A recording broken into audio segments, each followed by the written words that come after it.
दोस्तों नमस्कार, ये है मार्गदर्शन फॉर सिविल सर्विसेज। मैं अनुराग चौधरी। दोस्तों, लोक प्रशासन के अध्ययन के क्रम में आज की वीडियो में आप पढ़ेंगे 9 लोक प्रशासन और 9 लोक प्रबंध से संबंधित महत्वपूर्ण जानकारी। साथ ही साथ इसमें हम इस अध्याय से संबंधित सभी स्मरणीय बिंदुओं को भी कवर करेंगे। सबसे पहले आइए जानते हैं 9 लोक प्रशासन या न्यू पब्लिक एडमिनिस्ट्रेशन क्या है। दोस्तों, सभी विषय में या जो भी अनुशासन होते हैं, सभी विषय होते हैं, उसमें समय समय पर नए विचारों की उत्पत्ति होती है। और ये जो विचार होते हैं प्रचलित विचारों की तुलना में इतने अधिक महत्वपूर्ण और क्रांतिकारी होते हैं कि उन्हें नवीन विचार या धारणा का नाम दिया जाता है। 1960 और 70 के दशक में समाजशास्त्र, मनोविज्ञान और राजनीति विज्ञान की भांति लोक प्रशासन के क्षेत्र में भी नए विचार उत्पन्न हुए थे। इसका कारण ये था कि उस समय लोक प्रशासन के क्षेत्र में कुछ नए विचारों का उदय हुआ था। दोस्तों, इस नवीन विचारधारा की उत्पत्ति 1968 में आयोजित मिन्नो ब्रुक सम्मेलन यानी मिन्नो ब्रुक कॉन्फ्रेंस के निष्कर्षों के आधार पर हुई थी। ये एक युवा सम्मेलन था जिसमें इस सम्मेलन के संस्थापकों में से एक संस्थापक ड्वाइट वाल्डो के निमंत्रण पर 50 नवयुवक विशेषज्ञों ने भाग लिया। वे लोक प्रशासन की उस समय की स्थिति के प्रति उदासीन थे और इसे यथार्थ रूप में अधिक उपयोगी बनाने के पक्ष में थे ताकि ये समकालीन चुनौतियों का सामना कर सके और समस्याओं का समाधान कर सके। क्योंकि वे सभी व्यवस्था को बदलना चाहते थे, इसलिए उन्हें क्रांतिकारी कहा जा सकता है। उनके द्वारा प्रस्तुत किए गए विचारों ने नवीन लोक प्रशासन को जन्म दिया। नवीन लोक प्रशासन की उत्पत्ति 1968 में मिन्नो ब्रुक सम्मेलन के परिणाम स्वरूप हुई। फिर भी इसे मान्यता 1971 में फ्रैंक मैरिनी द्वारा संपादित पुस्तक नवीन लोक प्रशासन की दशा में मिन्नो ब्रुक परिप्रेक्ष्य यानी towards a new public administration the Minnowbrook perspective के प्रकाशन के साथ हुई थी।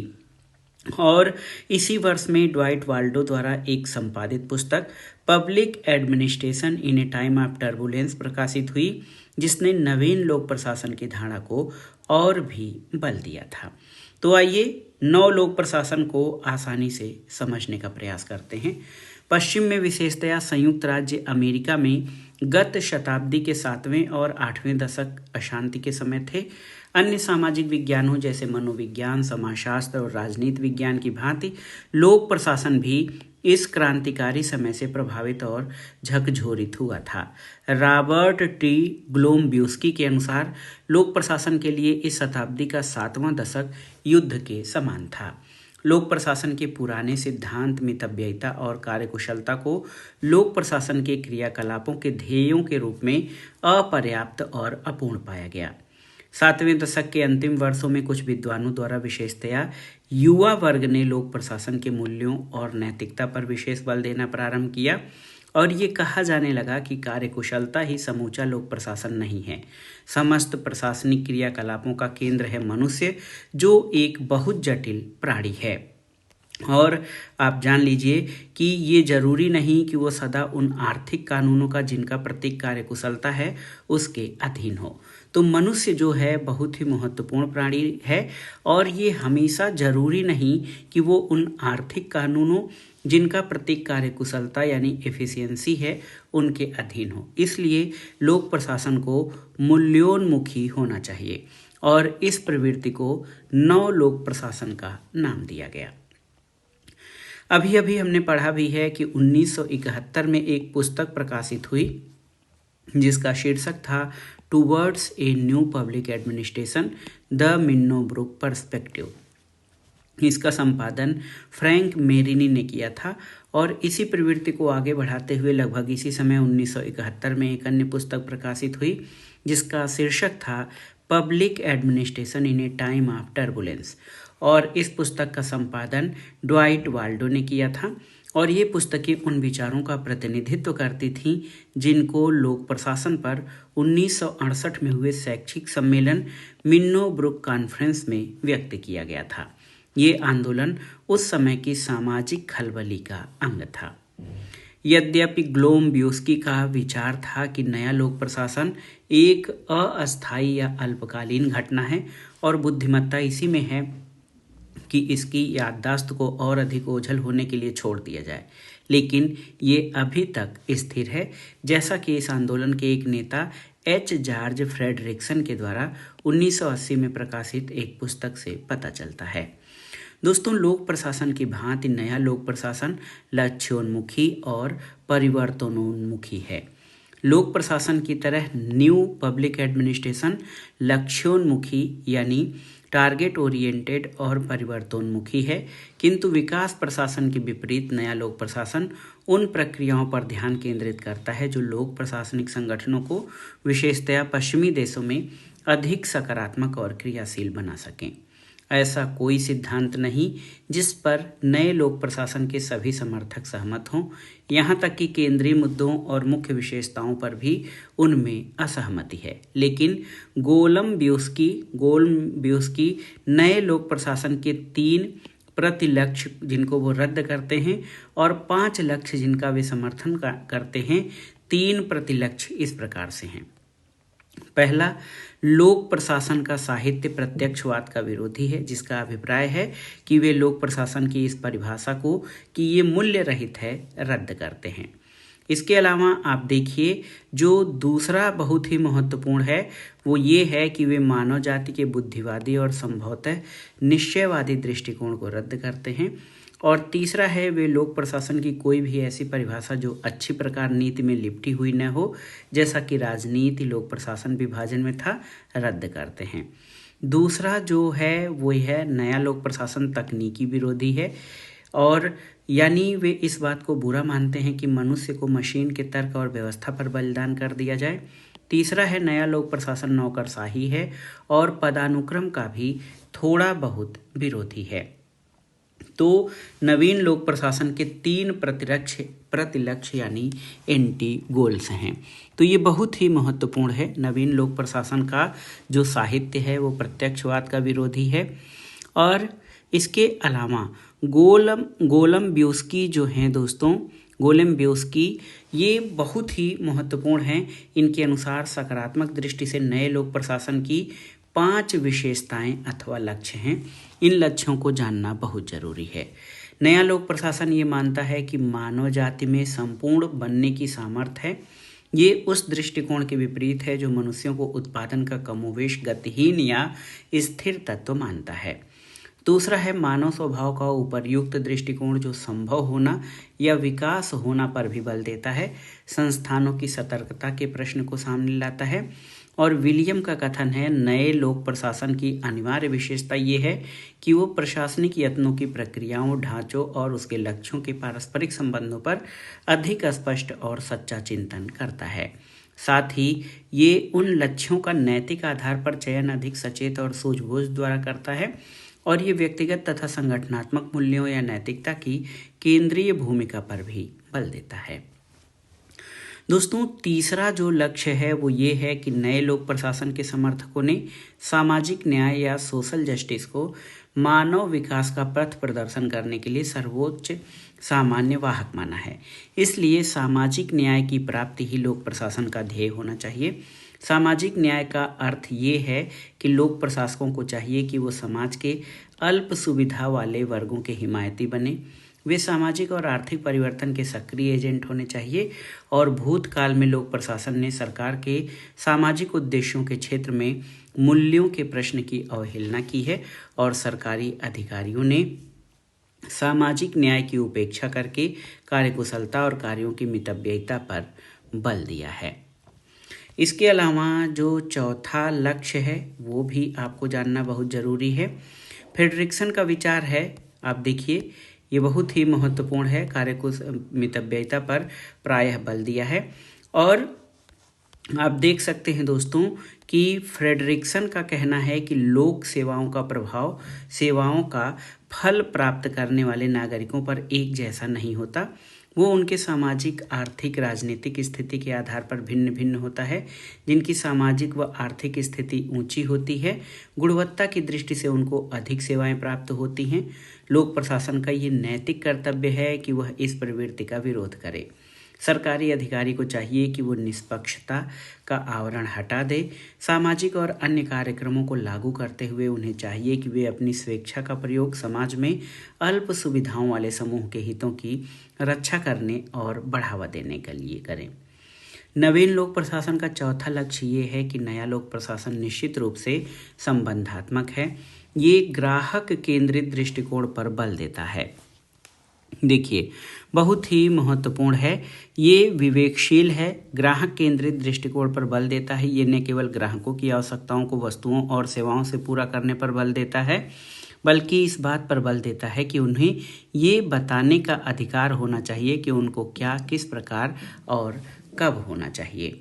निग्रो ने कहा है कि लोक सेवाओं के अधिक प्रभावशाली और मानवीय वितरण के हित में वे इस बात की सिफारिश करते हैं कि ग्राहक केंद्रित प्रशासन के साथ साथ प्रशासनिक प्रक्रिया में विकेंद्रीकरण यानी डिसेंट्रलाइजेशन, डेमोक्रेटाइजेशन ये चीज़ें आएँ और उसमें लोकतांत्रिक ढंग से निर्णय करना और नौकरशाही की प्रवृत्ति को दूर करना होना चाहिए।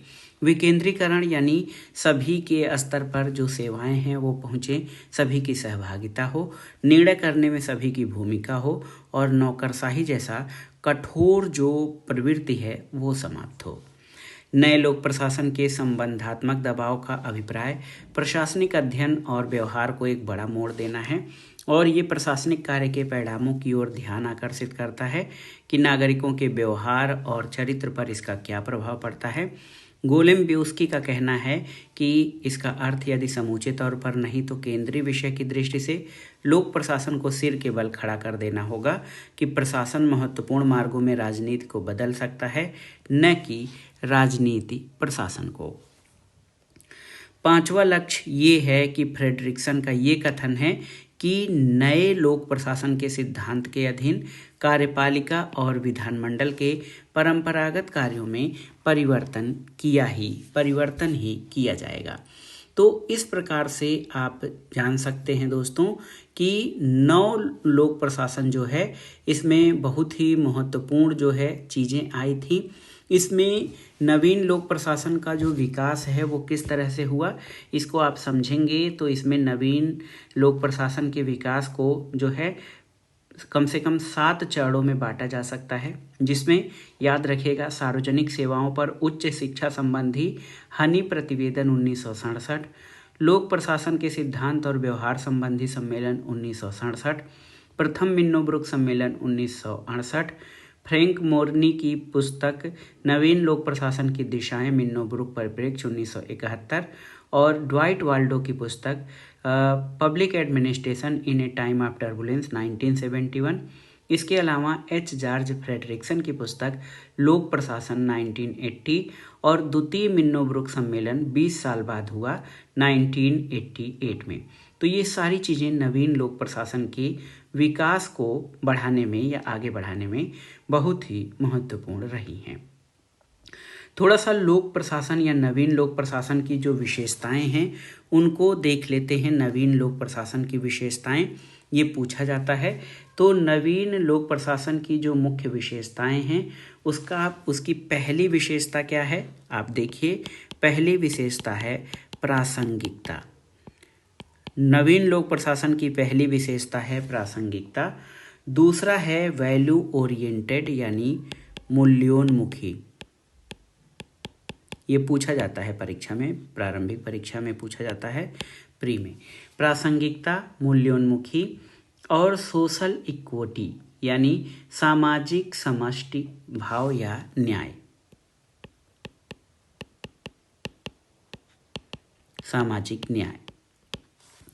इसके अलावा चौथा जो है ये परिवर्तनोन्मुखी है। तो परिवर्तन इसमें एक तो लक्ष्योन्मुखी, मूल्योन्मुखी, परिवर्तनोन्मुखी होता है और ये क्लाइंट ओरिएंटेड एडमिनिस्ट्रेशन है। क्लाइंट ओरिएंटेड मतलब जो भी सामान्य रूप से कहा जाए परंपरागत लोक प्रशासन अमानवीय है और मानवीय आवश्यकताओं के प्रति उदासीन है, जबकि नवीन लोक प्रशासन जो है ये जिसकी सेवा की जाती है यानी सेवित वर्ग क्लाइंट उनके प्रति उन्मुख है। तो ये क्लाइंट ओरिएंटेड जिसको कहा जाए कि एक प्रकार से सेवाएं या जो सुविधाएं हैं, सार्वजनिक सेवाएं या सुविधाएं हैं, उनको ये मानवीय बनाने के पक्ष में है और नौकरशाही से इतर दृष्टिकोण रखता है। तो ये क्लाइंट ओरिएंटेड है, क्लाइंट ओरिएंटेड है। तो दोस्तों, प्रासंगिकता, मूल्योन्मुखी, सामाजिक समता और परिवर्तन तथा क्लाइंट ओरिएंटेड चीज़ें नवीन लोक प्रशासन में शामिल हैं। नवीन लोक प्रशासन जो है, नवीन एजेंडा तैयार किया गया, नए उद्देश्यों को क्रियान्वित करने का जो है प्रयास किया गया नवीन लोक प्रशासन में। तो ये था नवीन लोक प्रशासन के बारे में सामान्य जानकारी। अब आइए शार्ट में हम नव लोक प्रबंध यानी न्यू पब्लिक मैनेजमेंट के बारे में जान लेते हैं। दोस्तों, लगभग 20वीं शताब्दी के 8वें दशक के अंत में और 9वें दशक के प्रारंभ में लोक प्रशासन में लोक प्रबंध जैसी प्रवृत्तियां दृष्टिगोचर हुई। और हमने शुरू में ही जाना है कि जो कोई भी विषय होता है उसमें समय के साथ साथ परिवर्तन होता है। और इसी दृष्टिकोण के साथ 80 के दशक में जो है 80 के दशक में पब्लिक मैनेजमेंट या लोक प्रशासन में लोक प्रबंध जैसी प्रवृत्ति उभरी। और आप जान लीजिए कि नवीन लोक प्रबंधन एक प्रशासकीय दृष्टिकोण है जिसका उद्देश्य निजी क्षेत्र की कार्यप्रणालियों को अपनाकर सरकारी कामकाज में दक्षता, प्रभावशीलता और जवाबदेही लाना है। तो लगभग 20वीं शताब्दी के 8वें दशक में और 9वें दशक में लोक प्रशासन में लोक प्रबंध जैसी प्रवृत्तियां आईं और नौ लोक प्रबंध का जन्म डेविड ऑसबर्न और टेड ग्लेबर, देखिए डेविड ऑसबर्न और टेड ग्लेबर 2 विचारक हैं, उनके द्वारा लिखित और 1992 में प्रकाशित पुस्तक री इन्वेंटिंग गवर्नमेंट से माना जाता है। तो ये जो है डेविड ऑसबॉर्न और टेड गैबलर द्वारा लिखित 1992 में प्रकाशित पुस्तक री इन्वेंटिंग गवर्नमेंट के द्वारा नव लोक प्रबंध की धारणा का विकास माना जाता है। इस दृष्टिकोण के विकास में हार्वर्ड स्कूल का भी महत्वपूर्ण योगदान रहा। इस स्कूल के सदस्यों ने सार्वजनिक क्षेत्र के लिए प्रबंधकीय मामलों के विकास में गहरी रुचि दिखाई और 9वें दशक के प्रारंभ में दुनिया में वैश्वीकरण, उदारीकरण और निजीकरण की प्रक्रिया शुरू हुई और इस प्रक्रिया में लोक प्रशासन में कुछ नवीन प्रबंधकीय दृष्टिकोण जैसे मैनेजरियलिज्म, नव लोक प्रबंध यानी न्यू पब्लिक मैनेजमेंट और बाजार आधारित लोक प्रशासन यानी मार्केट बेस्ड पब्लिक एडमिनिस्ट्रेशन आदि अवधारणाओं का सूत्रपात हुआ। नवीन लोक प्रबंध मुख्यतः इस बात पर जोर देता है कि लोक प्रशासन को पहले सेवा पर जोर देना चाहिए और इसे और अधिक लचीला बनाना जाना चाहिए तथा उसमें निरंतर सुधार करते रहना चाहिए। नव लोक प्रबंध का जोर प्रबंध, कार्य निष्पादन और दक्षता पर है, न कि नीति पर। ये कुशलता, मितव्ययिता और प्रभावशीलता का पक्षधर है। और लोक प्रशासन के एक महत्वपूर्ण विचारक और लेखक हैं मोहित भट्टाचार्य। इन्होंने नवीन लोक प्रबंध की जो विशेषताएं हैं उनका उल्लेख इस प्रकार से किया है कि नीति के स्थान पर प्रबंध, निष्पादन, मूल्यांकन और कार्यकुशलता पर ध्यान केंद्रित करना ये नव लोक प्रबंध का जो है विशेषता है। सार्वजनिक नौकरशाही का ऐसे अभिकरणों में विघटन जो ठेके या संविदा के आधार पर कार्य करती हैं, अर्ध बाजारों का प्रयोग और ठेके द्वारा प्रतिस्पर्धा को प्रोत्साहन, लागत व्यय को कम करके लोक प्रशासन को मितव्ययी बनाना और इसके अलावा प्रबंध की ऐसी व्यवस्था जिसमें जो निर्गत लक्ष्य हैं, अल्पकालिक ठेके, आर्थिक प्रोत्साहन और प्रबंध सामग्री स्वायत्तता पाई जाती है। तो आप जान लीजिए दोस्तों, ये कहा जा सकता है कि नए लोक प्रशासन की भिन्नता केवल परिभाषा के कारण ही है। जैसे कैम्पबेल का तर्क है कि यह पुराने लोक प्रशासन से भिन्न केवल इसलिए है कि अन्य युगों की अपेक्षा एक भिन्न प्रकार की सामाजिक समस्याओं के प्रति सहानुभूतिपूर्ण है। रॉबर्ट टी गोलम्बियोस्की का मानना है कि अधिक से अधिक नए लोक प्रशासन को अंशतः ही सफल माना जाना चाहिए और संभवतः ये हमें जो है अनुपालन के क्षेत्र में जो अंतर है वो निर्मम स्मरण कराना मात्र है। वे कहते हैं कि ये शब्दों में क्रांति का उग्रवाद है, पर तकनीकों अथवा कौशल से अधिक यथापूर्व स्थिति है। लेकिन निग्रो और निग्रो विचारक हैं कि नए लोक प्रशासन ने निश्चित रूप से नए क्षेत्र में पदार्पण किया है और लोक प्रशासन के पाठ्यक्रम को नई विषय वस्तु प्रदान की है। इसमें नवीनता ये है कि प्रशासक के लिए सामाजिक न्याय की भूमिका निभाने की सिफारिश का समर्थन किया गया है, क्योंकि सामान्यतया सरकारी अधिकारी के लिए ये उचित नहीं समझा जाता कि वो पक्षपात करे और समाज में किसी विशेष समूह के हितों को बढ़ावा दे। नए लोक प्रशासन के सिद्धांतों के आलोचकों को ये भय है कि सामाजिक न्याय के अनुकरण में प्रशासक आसानी से विधानमंडल और जनता की बहुसंख्या के विचारों की अवज्ञा कर सकता है। इसके अतिरिक्त इस विषय पर मतभेद है कि सामाजिक न्याय का अर्थ क्या है और सार्वजनिक कार्यक्रम में यह क्या चाहता है। नए लोक प्रशासन के आलोचकों का ये भी कहना है कि प्रशासक वर्तमान कार्यक्रमों को प्रशासित करते हुए प्रायः नई नीति का निर्माण करते हैं। ये अनिवार्य नहीं कि वो निर्वाचित अधिकारियों और जनता के अधिकतर भाग की इच्छाओं के अनुकूल हों। फिर भी ये कहा जा सकता है कि नए लोक प्रशासन ने जो दिशा दिखाई है उससे इनकार नहीं किया जा सकता। और अंत में निग्रो के विचारों को देना उचित रहेगा। उनका कहना है निग्रो कि स्पष्टतया नए लोक प्रशासन के समर्थकों ने रचनात्मक वाद विवाद को प्रेरित किया है और वे प्रशासन के सकारात्मक और नैतिक उद्देश्यों पर जो बल देते हैं उसका अस्थायी प्रभाव पड़ेगा। जब से नए लोक प्रशासन का उदय हुआ है, मूल्यों और नैतिकता के प्रश्न पर लोक प्रशासन में जो है मुख्य विषय के रूप में ये चीज़ें शामिल हुई हैं।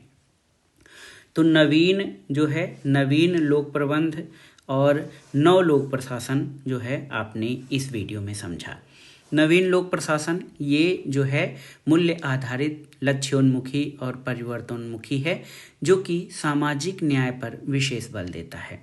इसी तरह नवीन लोक प्रबंध जो है ये ऐसी अवधारणा है जिसका उद्देश्य निजी क्षेत्र की कार्यप्रणालियों को अपनाकर सरकारी कामकाज में दक्षता, प्रभावशीलता और जवाबदेही लाई जाती है। ये निजी क्षेत्र की तकनीकें लेता है, परिणामों पर बल दिया जाता है, विकेंद्रीकरण, प्रतिस्पर्धा और ग्राहक केंद्रित ये है। इसके अलावा ये अनुबंध आधारित यानी कॉन्ट्रैक्ट्स आधारित कार्य होते हैं, जिससे प्रशासन में कार्यों को मितव्ययितापूर्ण ढंग से और कम समय में अच्छा उत्पादन या अधिक उत्पादन किया जा सकता है। अब आइए लोक प्रशासन, ये जो अध्याय था हमारा लोक प्रशासन का अर्थ, परिभाषा, क्षेत्र, महत्व और नव लोक प्रशासन तथा नव लोक प्रबंध, इस अध्याय से संबंधित जो महत्वपूर्ण आपके बिंदु हैं उनको एक बार देखते हैं। राजनीतिक व्यवस्था का संचालन करने के लिए एक निश्चित सरकार तथा लोक प्रशासन होता है। लोक प्रशासन की सफलता अथवा असफलता द्वारा सरकार, राज्य और समाज की सफलता असफलता निर्धारित होती है। और प्रोफेसर डोनहम का कथन है कि यदि हमारी सभ्यता विफल होती है तो ये मुख्यतः प्रशासन की विफलता के कारण होगी। इसी तरह राज्य के स्वरूप और गतिविधियों के विस्तार से प्रशासन का महत्व और भी बढ़ता गया है, ये आप याद रखिएगा। इसके अलावा आप जान लीजिए दोस्तों कि प्रशासन के बढ़ते महत्व और उसकी इस अपरिहार्यता के कारण वर्तमान राज्य को प्रशासनिक राज्य या एडमिनिस्ट्रेटिव स्टेट की संज्ञा से विभूषित किया गया है। लोक प्रशासन का साधारण शब्दों में अर्थ है एक ऐसी प्रक्रिया जो सभी सामूहिक प्रयासों में, चाहे वे सार्वजनिक हो अथवा निजी, सैनिक हो अथवा असैनिक, पाई जाती है। इसके अलावा प्रशासन वह कला है जिसमें किसी विशिष्ट उद्देश्य अथवा लक्ष्य की प्राप्ति के लिए बहुत से व्यक्तियों का निर्देशन, नियंत्रण और समन्वय किया जाता है। प्रशासन का वह भाग जो सामान्य जनता के लाभ के लिए, सामान्य हित संवर्धन के लिए अथवा सार्वजनिक सेवा से संबंधित हो, उसे लोक प्रशासन कहा जाता है।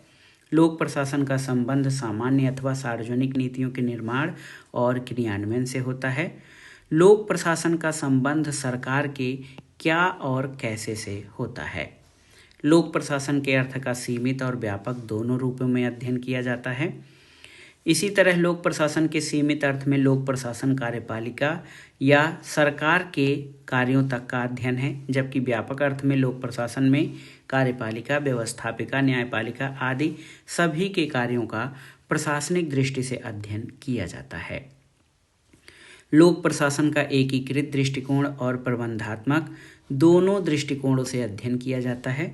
लोक प्रशासन के एकीकृत दृष्टिकोण के अनुसार प्रशासन में वे सभी क्रियाएं शारीरिक, मानसिक, दैनंदिन अथवा प्रबंधात्मक जिनका लक्ष्य सार्वजनिक सेवा हो शामिल की जाती हैं। और इस संदर्भ में साइमन का ये कथन उचित है कि लोक प्रशासन में सामान्य लक्ष्यों की पूर्ति के लिए सहयोग करने वाले वर्गों की सभी क्रियाएं शामिल होती हैं। लोक प्रशासन के प्रबंधात्मक दृष्टिकोण के अनुसार प्रशासन में केवल नियोजन, संगठन, निर्देशन, नियंत्रण, पर्यवेक्षण, समन्वय आदि कार्य ही शामिल किए जाते हैं। इसमें शारीरिक, दैनंदिन आदि कार्य शामिल नहीं किए जाते हैं। इसी तरह आप देख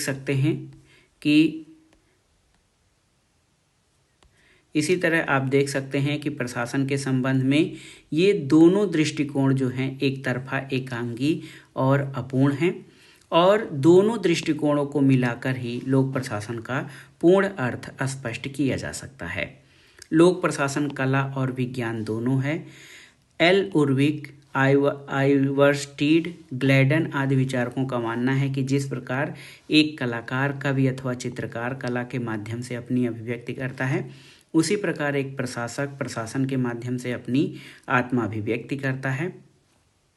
लोक प्रशासन की वैज्ञानिकता के संदर्भ में सभी विचारक एक मत नहीं हैं। कुछ विचारकों का मानना है कि लोक प्रशासन पहले से ही एक विज्ञान है, ऐसा विल्सन और विलोबी का मानना है। कुछ विचारकों का कि लोक प्रशासन विज्ञान बनने की प्रक्रिया में है। कुछ विचारकों का कहना है कि लोक प्रशासन विज्ञान है ही नहीं। और एक अन्य श्रेणी उन विचारकों की है जिनका विश्वास है कि लोक प्रशासन कभी विज्ञान बन सकता नहीं, इसलिए इस संदर्भ में कोई भी प्रयास बेकार है। ये मार्शल ई डिमाक और ड्वाइट वाल्डो का कथन है। इसलिए जो सामान्य या संतुलित धारणा ये है कि लोक प्रशासन को न तो कला कहा जाना चाहिए, न तो विज्ञान, इसे समाज विज्ञान या सोशल साइंस कहा जाना चाहिए। लोक प्रशासन का प्रारंभ में क्षेत्र बहुत सीमित था, लेकिन द्वितीय विश्व युद्ध के बाद घटित होने वाली घटनाओं और उसके द्वारा संपादित की जाने वाली गतिविधियों और कार्यों ने उसके क्षेत्र में अभूतपूर्व वृद्धि की है। लोक प्रशासन के क्षेत्र का अध्ययन दो बिंदुओं, गतिविधि और शैक्षिक विषय के रूप में किया जा सकता है। गतिविधि के रूप में लोक प्रशासन का आविर्भाव तभी हो गया था जब समाज अथवा राज्य अस्तित्व में आए, लेकिन एक शैक्षिक विषय के रूप में लोक प्रशासन का जन्म अभी हाल में 1887 में वुडरो विल्सन के एक लेख द स्टडी ऑफ एडमिनिस्ट्रेशन से हुआ है। इसलिए वुडरो विल्सन को लोक प्रशासन का जनक कहा जाता है। POSDCORB P planning, O organizing, S जो है staffing, D directing, C O coordinating, R reporting, B budgeting. तो ये 7 अक्षरों से 7 शब्द बनते हैं और पोस्टकार्ब विचार का प्रतिपादन लूथर गुलिक ने किया था। पोस्टकार्ब विचारधारा लोक प्रशासन के कैसे से संबंधित है, याद रखिएगा। इसी तरह आप देखिए जो अगला महत्वपूर्ण बिंदु है कि वुडरो विल्सन जैसे विचारकों का मानना है कि राजनीति और प्रशासन दोनों का क्षेत्र पृथक होता है, दोनों के लक्ष्य, कार्य और प्रकृति भी अलग अलग होते हैं।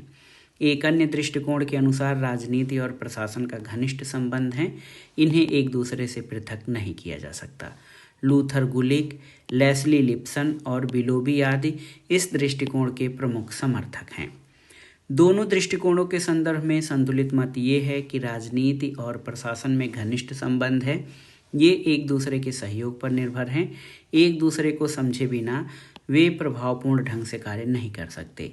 राजनीतिज्ञों को चाहिए कि वे प्रशासन के स्वरूप और आवश्यकताओं को ध्यान में रखकर नीति निर्माण करें। इसी प्रकार प्रशासकों को चाहिए कि वे नीतियों और विधियों को ध्यान में रखें। 7वें दशक के बाद लोक प्रशासन में नव लोक प्रशासन के युग का सूत्रपात हुआ और लोक प्रशासन के पुराने सिद्धांतों, मितव्ययिता तथा कार्यकुशलता को अपर्याप्त और अपूर्ण माना गया। 7वें दशक के अंतिम वर्षों में कुछ विद्वानों विशेषकर युवा वर्ग ने लोक प्रशासन में मूल्य मान्यताओं, नैतिकता, सामाजिक न्याय, सामाजिक परिवर्तन, सरकार और प्रशासन में नवाचार यानी इनोवेशन और सुधारों की ओर ध्यान आकर्षित किया। इन्हीं प्रवृत्तियों को नव लोक प्रशासन का नाम दिया जाता है। तो दोस्तों ये था आज का वीडियो। इसमें हमने नव लोक प्रशासन और नव लोक प्रबंधन के बारे में जाना।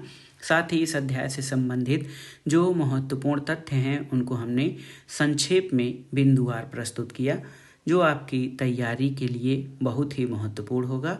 आप इस वीडियो को लाइक करें, शेयर करें और इस चैनल मार्गदर्शन फॉर सिविल सर्विसेज को सब्सक्राइब करें। वीडियो देखने के लिए धन्यवाद। नमस्कार।